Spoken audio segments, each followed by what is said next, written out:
There's lots of focus on drugs to help fight the coronavirus. These are not cures or vaccines, but drugs already in use for other conditions that can fight the symptoms and save lives. There's been a lot of talk about chloroquine and hydroxychloroquine, drugs used to fight malaria and autoimmune diseases like lupus and rheumatoid arthritis. In the US, Donald Trump has been very upbeat about them, raising the ire of many in the media. Is it possible that your impulse to put a positive spin on things may be giving Americans a false sense of hope? No, I don't think so. Representing the preparedness right now? No, I don't think so. I think that I think it's got the not yet approved drug. Such a lovely question. Look, it may work and it may not work, and I agree with the doctor what he said. May work, may not work. I feel good about it. That's all it is, just a feeling. I'm a smart guy. I feel good about it, and we're going to see. You're going to see soon enough. Such is the media antagonism towards Trump that journalists are talking down the value of these drugs, seemingly because Trump is placing faith in them. They even blamed him when someone tried to ingest the drug ingredients in the form of fish tank chemicals.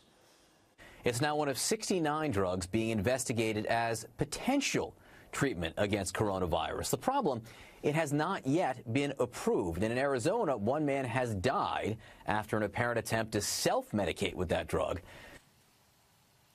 So during the course of that segment, by the way, CNN never mentioned that the man ate aquarium cleaner and not medicine.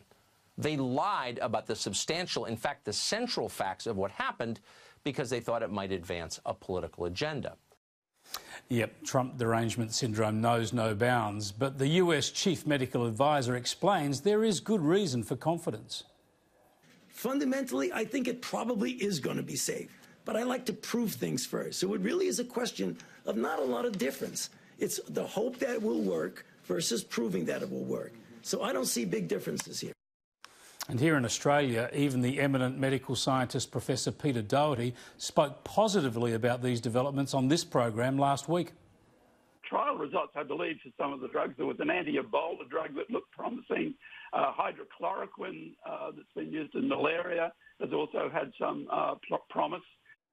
In fact, there's been a bit of a run on these drugs in Australia and restrictions have been put in place.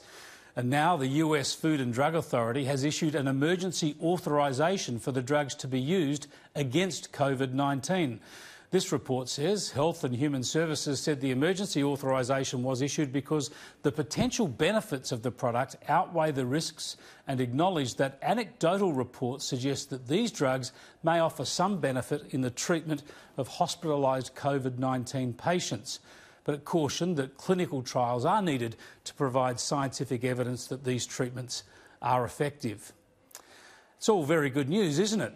So how relevant is this? From the current global epicentre of this pandemic, New York City, a doctor uploaded a message to YouTube explaining that his use of these drugs is saving many lives. That is my suggestion. I'm seeing tremendous positive results. I have not sent any patient to the hospital yet, even though I've treated hundreds already with infection.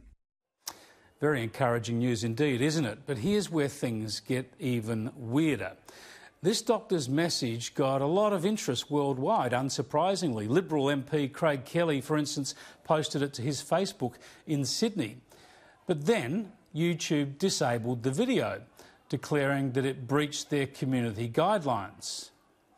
That's strange. This is a useful first-hand account from a doctor sharing his clinical experience with a drug that is now legal and authorised to fight coronavirus, and all this happening at the height of a global health emergency.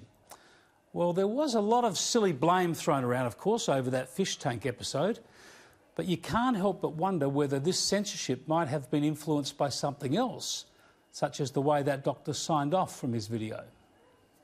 My heartfelt blessing to you, Mr. President. I personally love you, and I hope that God protects you and your family and blesses everything that you do, which is saving this nation from a disaster. Surely not. Surely vital information wouldn't be suppressed because of politics. That's what happened in China. That's how we got into this mess. In the free world, the more we know, the better.